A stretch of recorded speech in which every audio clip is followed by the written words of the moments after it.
Hi! Finally doing this video. I know. It's literally end of the year. So I said I was going to do these videos all throughout the year after the season finished. I would go over all the books that I read during that season, do a little wrap up. Obviously, I did not get to that. You know what? Here's my reasoning. My summer depression is very bad, so when it came time to do my spring reading wrap up, she was not feeling it. So let's do it now. I did some notes. I gathered my notes from my reading journal. I'm going to be referencing what I typed out, and then at some point I got too lazy, and so I'm going to refer to my reading journal. So in the spring, which is March, April, May, I read 17 books, 3 physical books, and 14 audio. Most of them fantasy, and one of them was a historical romance. Can you guess which one it was? So yeah, let's get into it. So I started off very strong with romance fantasies. I was really into it. I had a whole list. I was making it through the list. Was very proud of myself. So the first one was not very good.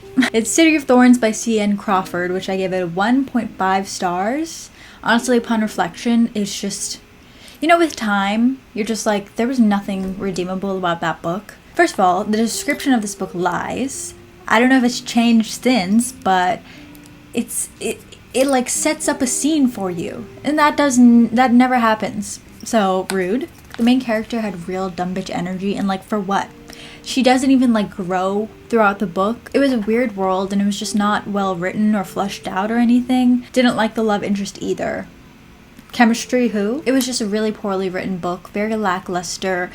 It does not deserve all the hype that it has, and I feel like I see it all over the place all the time. I don't know how there are so many good reviews for this book, so I was looking through them and I found a negative review, and she made such a good point, so I'm gonna link the review below, but it's by Eve Jane, and it says, "Psychology info dumping. Girl, you're not my lecturer. I don't read paranormal romance to revise what I'm learning in college.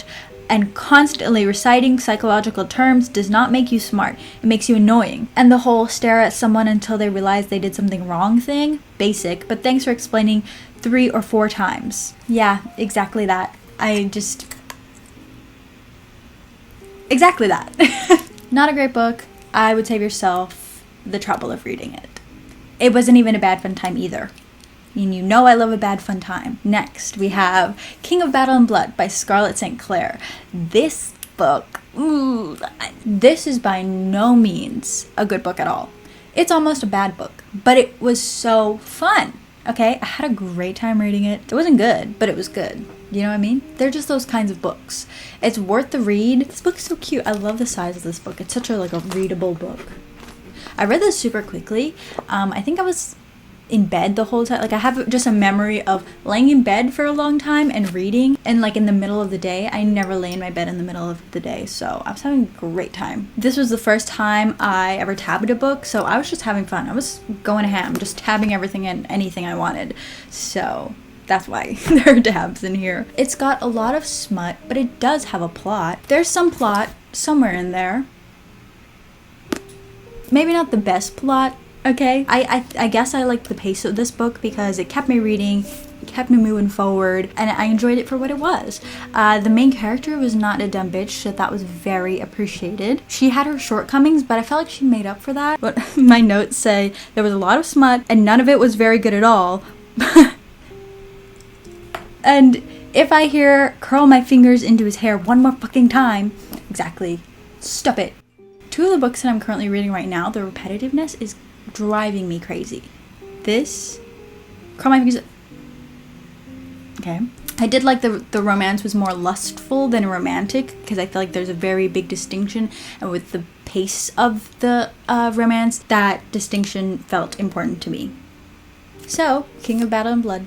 Would I recommend it? Depends on the mood. It's not a book to avoid, but if you're gonna read it for what it is, I think you'll enjoy it. Ta-da! Isn't it so pretty? The next book that I have here is Daughter of No World by Carissa Broadbent. This is a high fantasy with romance with some spice, I think. I feel like I read this so long ago and I really, really enjoyed it, but at the same time, it felt like a bit fleeting in my head. I felt like, this might be a book that I might forget a lot of what happened, and it is. Here we are in the fall, and this I read in spring, and I did kind of forget a lot of what happened. Mostly what stuck with me were the things that were different about it, that I really enjoyed about it, but overall, it's a little bit fleeting. I loved this book. It had a different plot than normal romance fantasy, so it made it feel more like a fantasy romance. I don't know why, but I have this weird thing about distinguishing books. Like King of Battle and Blood, that's a romance fantasy. This is a fantasy romance because that has like way more smut and spice in it than this, so that's what I mean when I say those things that way. Yeah, the only thing that I could like give a negative critique for it is that it felt a little bit forgettable just to me. I feel like it might not be that way for everybody though, so I liked the pacing of this book. I liked the range of scenery. This was not a hate to love, which who? Me reading not hate to love?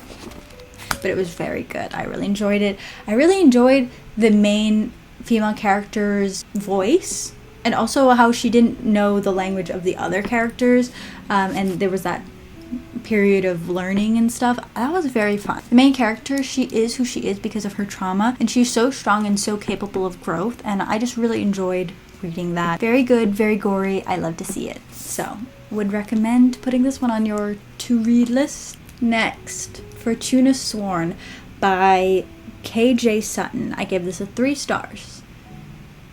This was very... Exactly.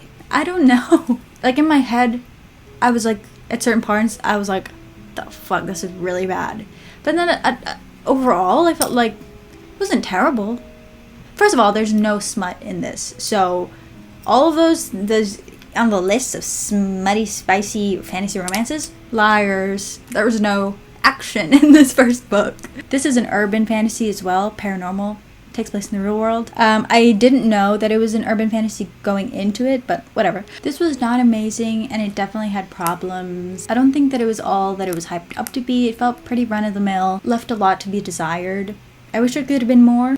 I guess I was keyboard smashing at this point because there's so many misspellings here that I don't even know what the heck it's saying, but I think that I'm trying to say here that there is a love triangle with a dream, and you know how much I hate love triangles.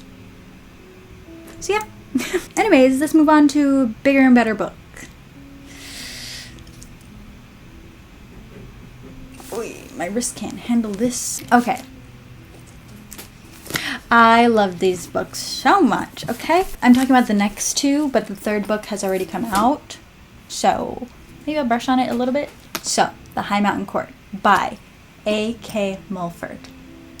These are the old covers. There are new covers out now, but they don't look that different. But if you notice a difference, that's why. I read this first book, and I felt a little bit distracted while reading it, so I feel like I could benefit from a reread, okay? But I really enjoyed it. I enjoyed the world that it was in. These are fantasy romances, you know, there's a fantasy plot, there's a lot going on, but there is a little bit of smut. But despite me feeling like I wasn't paying enough attention, I feel like it was still easy to follow, and I still felt like I got a good grasp of the story. I was listening to the audiobook, did I mention that? I really liked the main character. There was very good diversity.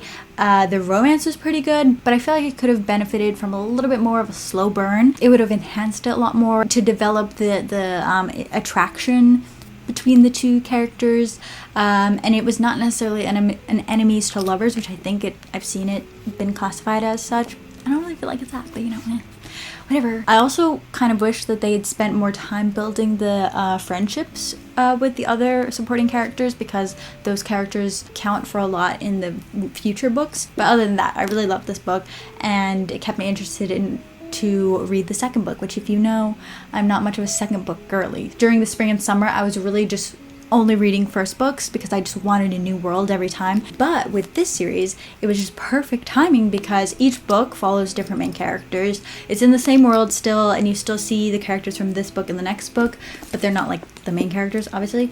So the next book,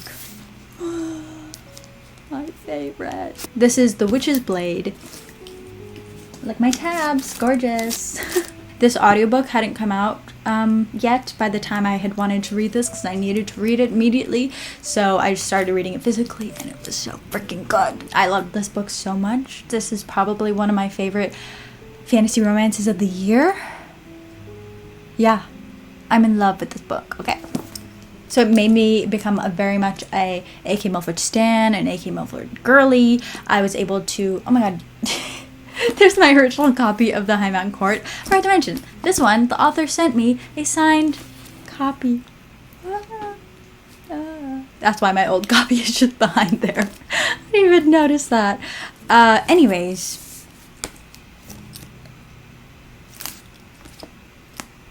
This couldn't have been the first book. It wouldn't have worked as a first book, the story in it. But I love it so much. I love that it went a lot darker. I think that's very appropriate for a second book.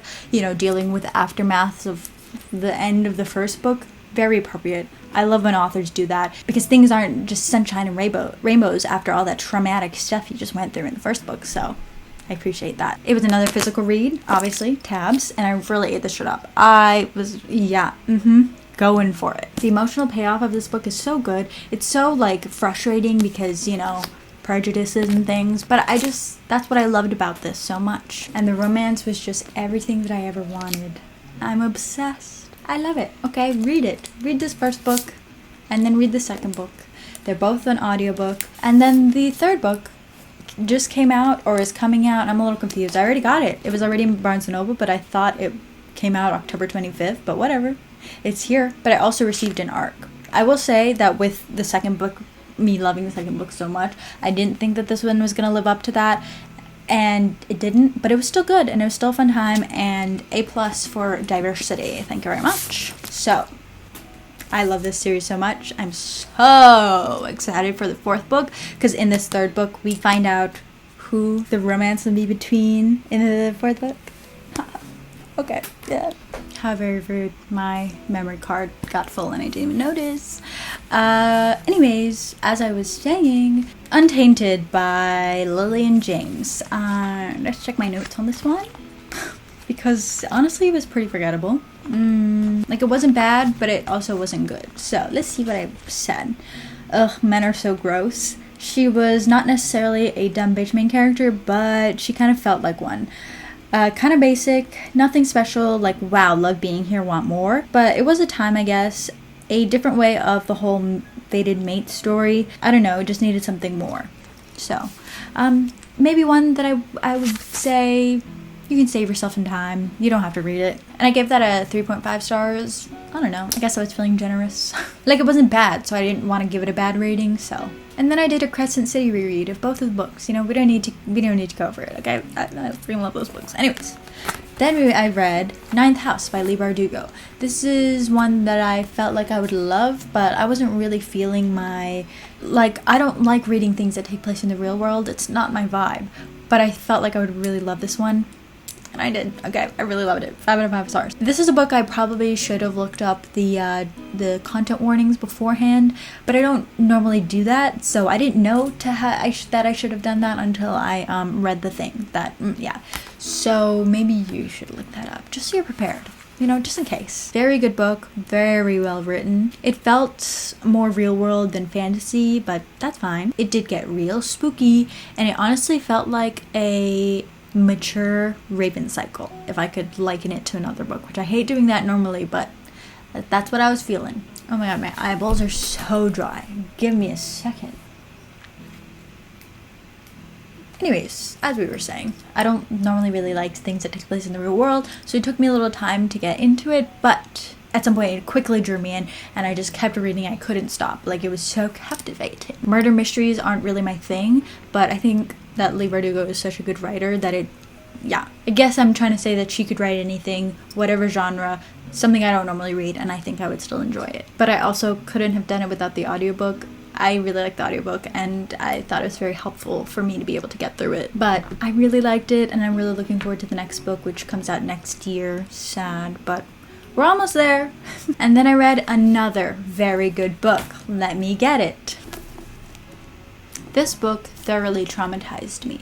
I didn't really know what it was about. I knew it was a fantasy book, something to do with war, Asian-based world, but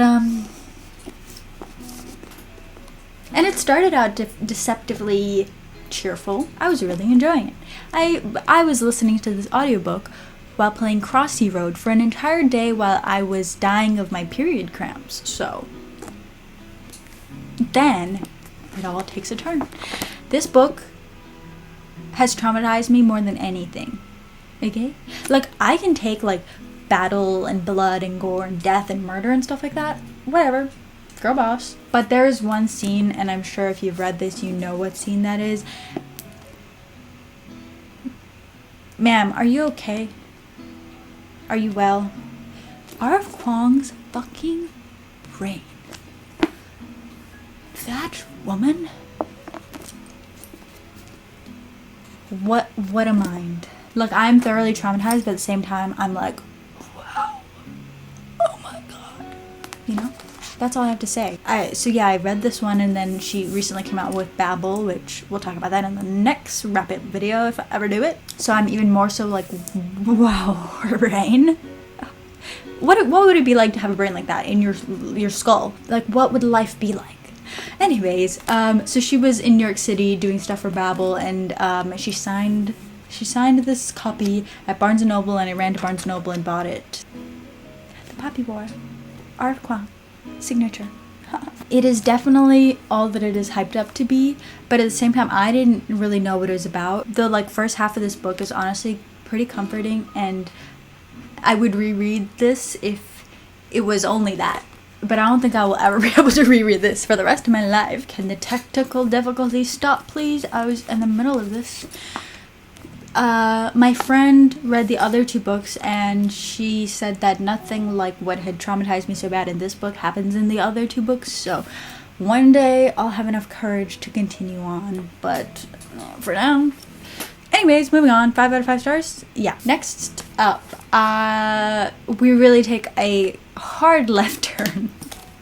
The next books that I read were very different than this, so I listened to all of these on audiobook because they came in like a set of 3 for like 1 credit on Audible. It's the Fey Universe Series by Thorns. So this is a romance fantasy. Very short books. So the books are called, the first one, Kiss of the Blood Prince. The second is Heart of the Winter Prince. The third is Wings of the Night Prince. This is very far from the Poppy War in every way possible. There is some like gore and traumatic stuff in the first book, but I really liked it. I really enjoyed these. I wish they were longer, but I enjoyed the shortness for the lack of anxiety that came with it, you know? Like, there was not much time for a lot of conflict in these, so they were a really fun time. Let's see, what did my notes say? But yeah, I really appreciated the straightforwardness of it. The conflicts were very well and satisfyingly resolved. I wish most of all that the first book had more world building. It would have just made it so much richer and a much more fun time. But yeah, I pretty much really liked it. The world and the characters, and there is smut in this. So we move on to this book, which is The North Wind by Alexandria Warwick. Fun, right? And then I read this on Kindle. So if I had gotten this physical book before I finished it, I probably would have been way too intimidated to read it. So, woo, it's so big. And the words are pretty tiny in my onion, so 600 pages. Oh no, I didn't write any notes on it.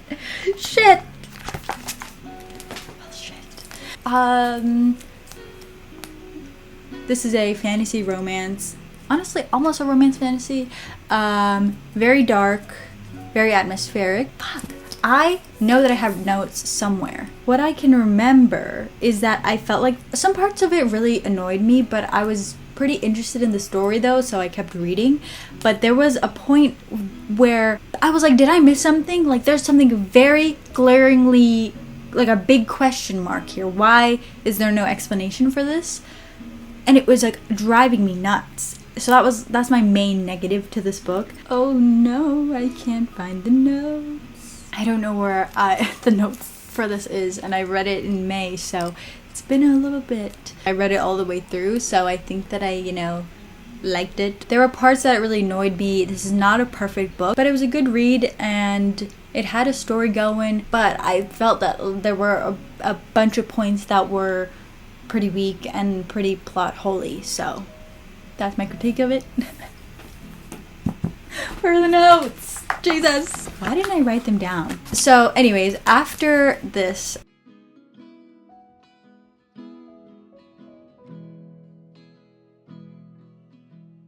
I think I got in a little bit of a rut, kind of ish. So I just reread some of the Harry Potter books. So yeah, anyways, we don't need to talk about that. Yeah, during May and towards the end of May and into the beginning of June, I was very like all over the place in my head. So then I read The Duke and I by Julia Quinn. This is my only one that was really out of my usual genres. I think this was actually my first full, like, completed book in the history romance genre. Wait, why did I include The Duke and I in this video? I finished that in June. June 15th. I guess I'll just include it here. I give this 3 stars. I don't know, it was quick. I didn't expect much from it. I kind of knew what it was going into it. Not a great book, but by no means horrid. It was fine. So, yeah. Let's just end there with a pretty mediocre book, I guess. That's it. Thanks for watching. Maybe see you next... No, I will do it, I promise. See you next time for summer. The books that I read during the summer, which will be June, July, and August. So... And that's when I really get back into having a good reading time, and I switch a little bit out of romance fantasy and into more high fantasy. So yeah, thanks so much for watching, and I'll see you next time. Goodbye!